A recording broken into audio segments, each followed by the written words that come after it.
ugly bird. I swear I'm licked before I start trying to tell you all what Mr. Anselm looked like. Words give out. For instance, you're frozen to death for fit words to tell the favor of the girl you love. And Mr. Anselm and I, pure poison, hated each other. That's how love and hate are alike. He was what country folks call a low man. More than calling him short or small. A low man is low otherwise than by inches. Mr. Anselm's shoulders didn't wide out as far as his big ears, and they sank and sagged. His thin legs bowed in at the knee and out at the shank like two sickles point to point. On his carrot-thin neck his head looked like a swollen pale gourd. Thin moss-gray hair, loose mouth, a bit open to show long, even teeth. Not much chin. The right eye squinted, mean and dark, while the hike of his brow twitched the left one wide. His good clothes fitted his mean body like they were cut to it. Those good clothes were almost as much out of match to the rest of him as his long, soft, pink hands. The hands of a man who never had to work a tap. You see what I mean? I can't say how he looked, only he was hateful. I first met him when I came down from the high mountains comb, along an animal trail. Maybe a deer made it. Through the trees I saw, here and there in the valley below, patch places and cabins and yards. I hoped I'd get fed at one of them, for I'd run clear out of eating some spell back. I had no money, only my hickory shirt and blue duckin' pants and torn old army shoes, and my guitar on its sling cord. But I knew the mountain folks. If they've got everything to eat, a decent-spoken stranger can get the half part of it. Towns aren't always the same way. Down slope I picked, favoring the guitar in case I slipped and fell. And in an hour made it to the first patch. Early fall was browning the corn out of the green. The cabin was two-room, dog-trotted open in the middle. Beyond was a shed and a pig pen. In the yard, the man of the house talked to, who I found out later, was Mr. Anselm. "No meat at all," said Mr. Anselm. His voice was the last you'd expect him to have, full of broad, low music like an organ in a town church. I decided against asking him to sing when I glimpsed him closer, sickle-legged and gourd-headed and pale and puny in his fine-fitting clothes. For he looked mad and dangerous, and the man of the place, though he was a big, strong, and old gentleman with a square jaw, looked afraid. "I've been short this year, Mr. Anselm," he said, begging like. "The last bit of meat I fished out of the brine on Tuesday, and I don't want to have to kill the pig till December." Mr. Anselm tramped over the pen. The pig was a friendly one. It reared its front feet against the boards and grunted up to him. Mr. Anselm spit into the pen. "All right," he said, "but I want some meal." He sickle-legged back to the cabin. A brown barrel stood in the dog-trot. Mr. Anselm lifted the cover and pinched some meal between his pink fingertips. "Get me a sack," he told the man. The man went indoors and brought out the sack. Mr. Anselm held it open while the man scooped out meal enough to fill it. Then Mr. Anselm held it tight shut while the man lashed the neck with twine. Finally Mr. Anselm looked up and saw me standing there. "Who are you?" he asked, sort of crooning. "My name's John," I said. "John what?" Then, without waiting for my answer, "Where did you steal that guitar?" "It was given to me," I replied. "I strung it with silver wires myself." "Silver?" he said, and opened his squint eye by a trifle.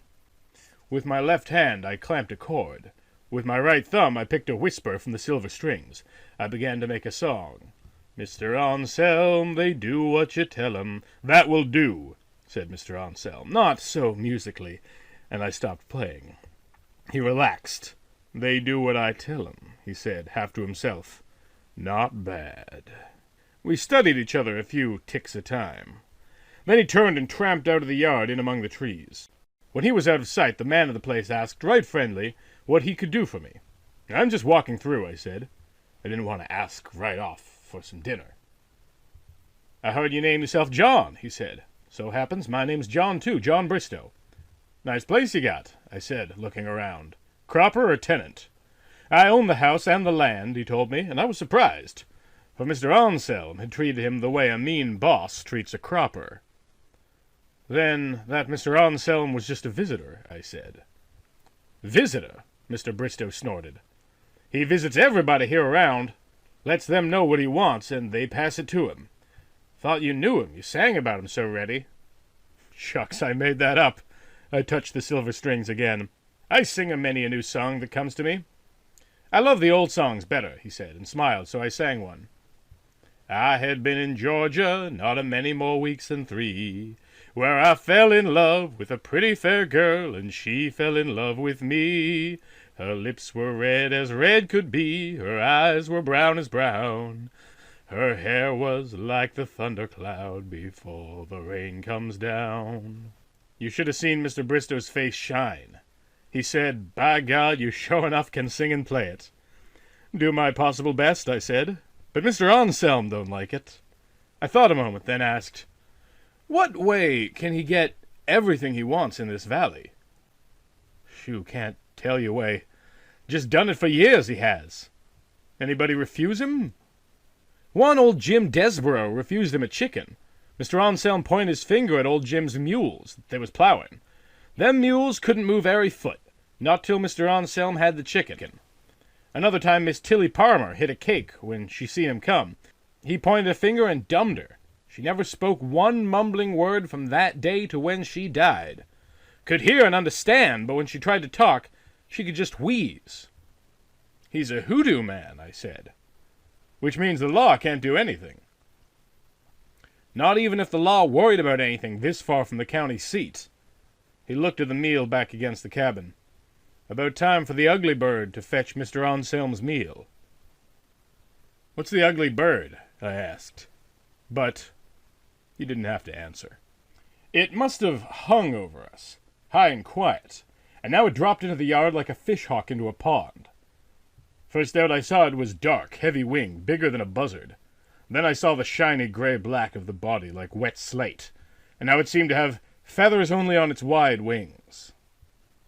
Then I made out the thin, snaky neck, the bulgy head and long stork beak, the eyes set in front of its head, man-fashion, in front, not to each other.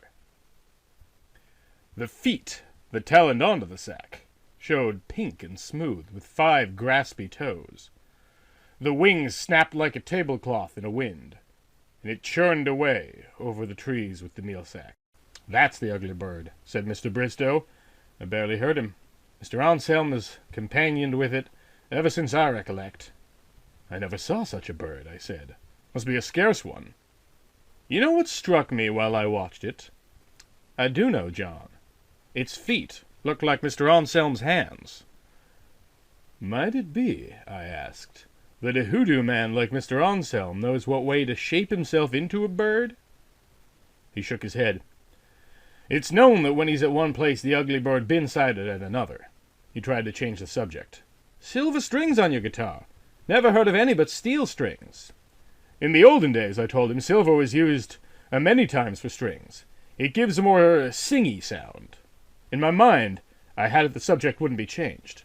I tried a chord on the guitar, and began to sing, "You all have heard of the ugly bird, so curious and so queer, that flies its flight by day and night, and fills folks' hearts with fear. I never come here to hide from fear, and I give you my promised word, that I soon expect to twist the neck of the goddamn ugly bird." When I finished, Mr. Bristow felt in his pocket. "I was going to bid you eat with me," he said, "but here, maybe you better buy something." He gave me a quarter and a dime. I about gave them back, but I thanked him, and walked away down the same trail Mr. Anselm had gone. Mr. Bristow watched me go, looking shrunk up. My song had scared him, so I kept singing it. Oh, ugly bird, you snoop and sneak and thieve. This place can't be for you and me, and one of us got to leave." Singing, I tried to remember all I'd heard or read or guessed that might help toward my ugly bird study. Didn't witch people have partner animals? I'd read and heard tell about the animals called familiars, mostly cats or black dogs or the like, but sometimes birds. That might be the secret, or right much of it, for the ugly bird wasn't Mr. Anselm's other self. Mr. Bristow had said the two of them were seen different places at one time. Mr. Anselm didn't turn into the ugly bird, then. They were just close partners. Brothers. With the ugly bird's feet like Mr. Anselm's hands. I awared of something in the sky, the big black V of a flying creature. It quartered over me, half as high as the highest woolly scrap of cloud. Once or twice it seemed like it would stoop for me like a hawk for a rabbit. But it didn't. Looking up and letting my feet find the trail, I rounded a bunch of bushes, and there, on a rotten log in the clearing, sat Mr. Anselm. His gourd head sank on his thin neck. His elbows sat on his knees, and the soft, pink, long hands hid his face as if he were miserable. His look made me feel disgusted. I came toward him. "You don't feel so brash, do you?" I asked. "Go away." He sort of gulped, soft and sick. "Why?" I wanted to know. "I like it here." Sitting on the log, I pulled my guitar across me. "I feel like singing, Mr. Anselm. His father got hung for horse stealing, his mother got burned for a witch, and his only friend is the ugly bird, the dirty son of—" Something hit me like a shooting star from overhead.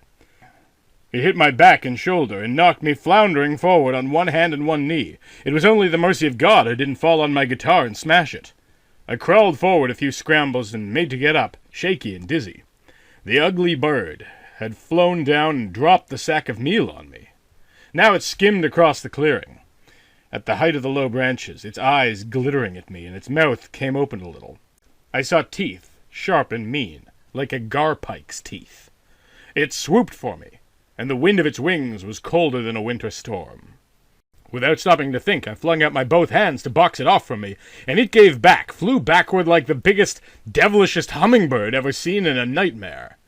I was too dizzy and scared to wonder why it gave back. I had barely the wit to be thankful.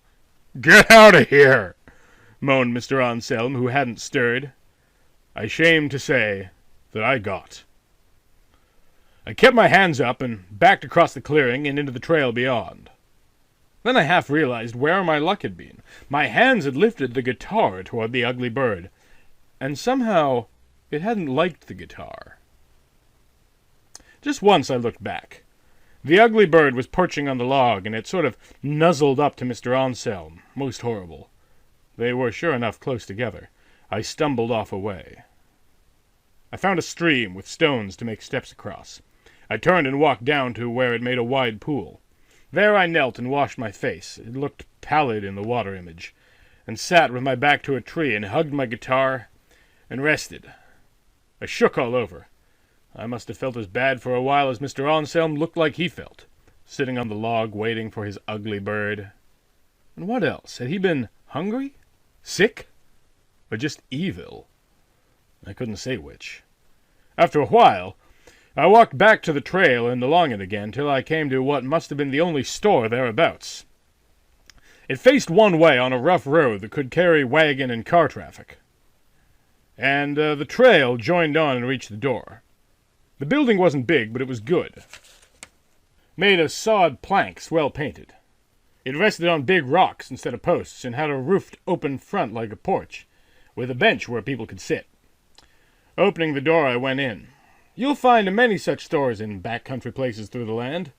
Counters, shelves of cans and packages, smoked meat hung one corner, a glass front, icebox of fresh meat another. At one point, a sign says U.S. Post Office, with half a dozen pigeonholes for letters and a couple of cigar boxes for stamps and money order blanks. The proprietor wasn't in, only a girl, scared and shaking, and Mr. Anselm, there ahead of me, telling her what he wanted. "I don't care if Sam Heaver did leave you in charge here," he said, with the music in his voice. "He won't stop my taking you with me." Then he swung around and fixed his squint eye and wide-open eye on me, like two mismatched gun muzzles. "You again," he said. He looked hale and hearty. I strayed my hands over the guitar strings, and he twisted up his face as if it colicked him. "Winnie," he said to the girl, "wait on him and get him out of here." Her eyes were round in a scared face. I never saw as sweet a face as hers, or as scared. Her hair was dark and thick. It was like the thundercloud before the rain comes down. It made her paleness look paler. She was small, and she cowered for fear of Mr. Anselm. "Yes, sir?" she said to me. A box of crackers, I decided, pointing to a near shelf, and a can of those sardine fish. She put them on the counter. I dug out the quarter Mr. Bristow had given me and slapped it down on the countertop between the girl and Mr. Anselm. "Get away!" he squeaked, shrill and mean as a bat. He had jumped back almost halfway across the floor, and for once both of his eyes were big. "What's the matter?" I asked him, purely wondering. "This is a good silver quarter," and I picked it up and held it out for him to take and study. But he ran out of the store like a rabbit with the dogs after it. The girl he'd called Winnie just leaned against the wall as if she was tired. I asked, "Why'd he light out like that?" She took the quarter. "It doesn't scare me much," she said, and rung it up on the old cash register. "All that scares me is Mr. Anselm." I picked up the crackers and sardines. "He's courting you?" She shuddered, though it was warm. "I'd sooner be in a hole with a snake than be courted by Mr. Anselm." "Why not just tell him to leave you be?" "He'd not listen. He always does what pleases him. Nobody dares stop him." "I know. I heard about the mules he stopped and the poor lady he dumbed." I returned to the other subject. "Why'd he squinch away from money?" "I reckon he loved money." She shook her head. The thundercloud hair stirred. "He never needs any. Takes what he wants without paying." "Including you?" "Not including me yet. But he'll do it later." I laid down the dime I'd left. "Let's have a Coke drink, you and me." She rang up the dime, too. There was a sort of dry chuckle at the door, like a stone, rattling down the well. I looked quick and saw two long dark wings flop away from the door.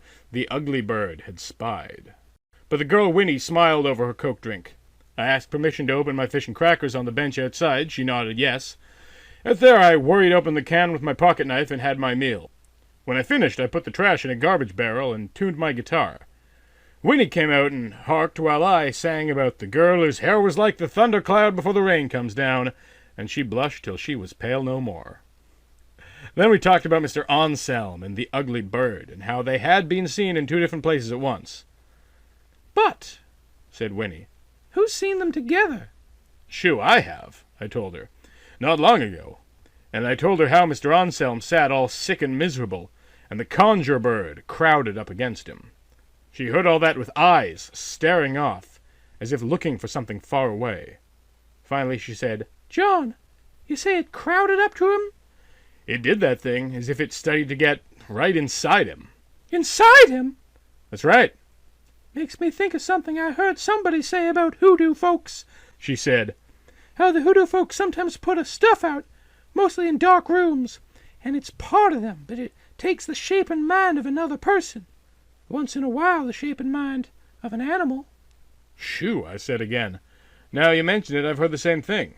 It might explain those Louisiana stories about werewolves." "Shape and mind of an animal," she repeated herself. "Maybe the shape and mind of a bird. And they call it ecto... Ectoplasm, I remember. That's right. I've seen pictures they say were taken of such stuff. It seems to live. It'll yell if you grab it or hit it or stab it." "Could maybe..." she began, but a musical voice interrupted. "He's been around her long enough," said Mr. Anselm. He was back. With him were three men. Mr. Bristow, and a tall, gawky man with splay shoulders and a black stubbled chin, and a soft, smooth, grizzled man with an old fancy vest over his white shirt. Mr. Anselm acted like the leader of the posse. "Sam Heaver," he crooned to the soft, grizzled one. "Can tramps loaf at your store?"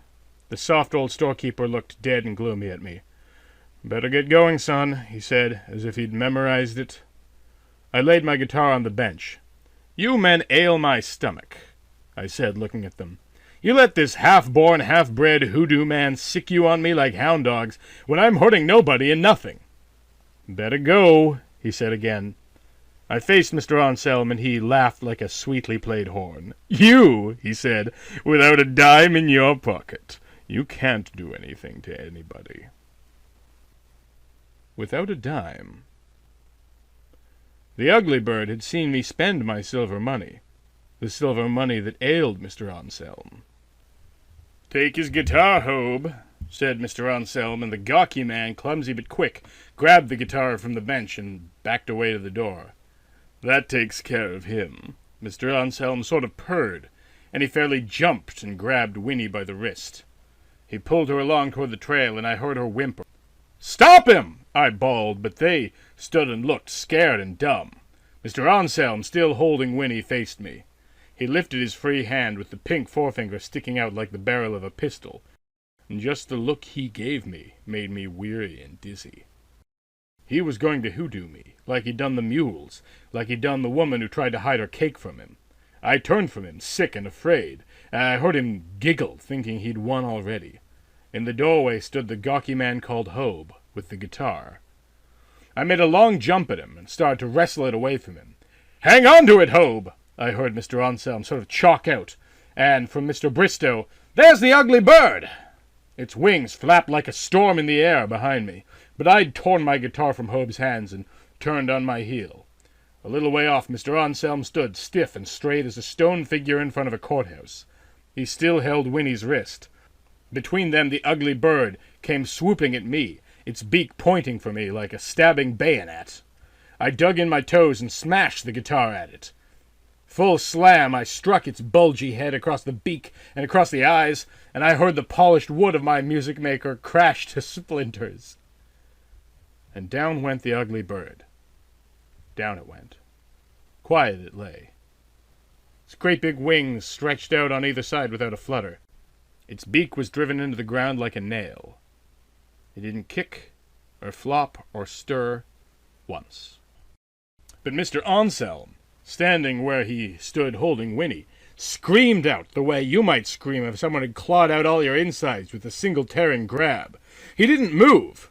I don't even know if his mouth came open. Winnie gave a pull with all her strength and tottered back clear of him.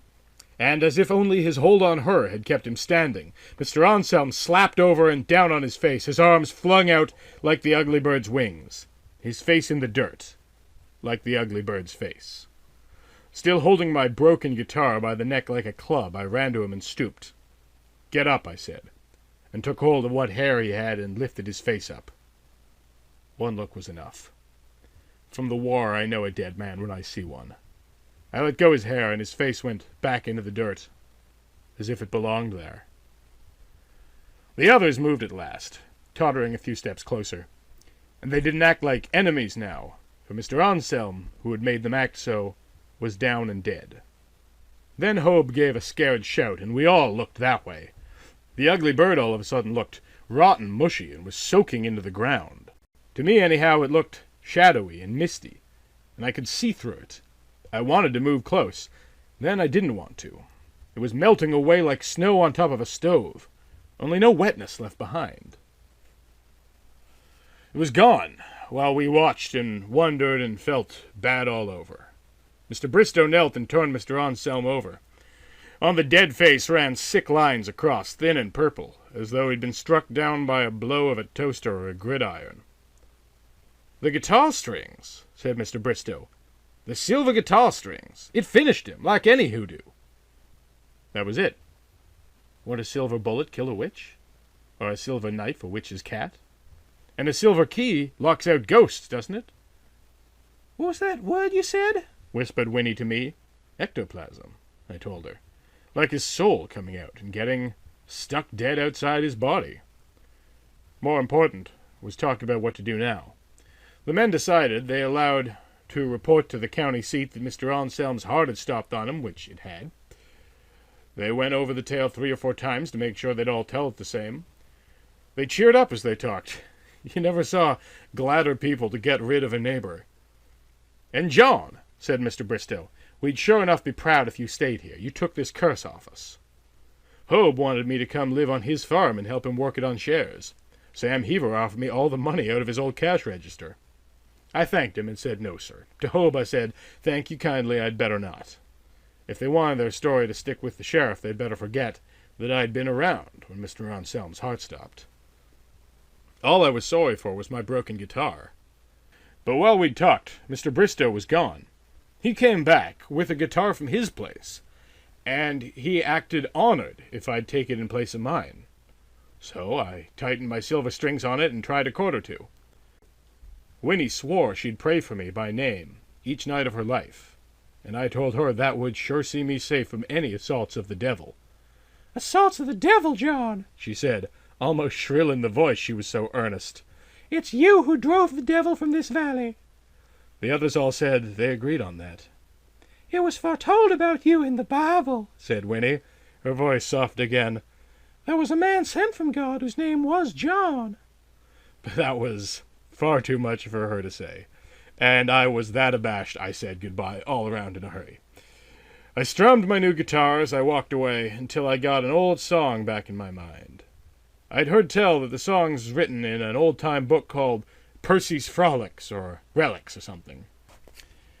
Lady, I never loved witchcraft, never dealt in privy wile, but evermore held the highway of love and honor free from guile. And although I couldn't bring myself to look back to the place I was leaving forever, I knew that Winnie watched me, and that she listened, till she had to strain her ears to catch the last, faintest end of my song.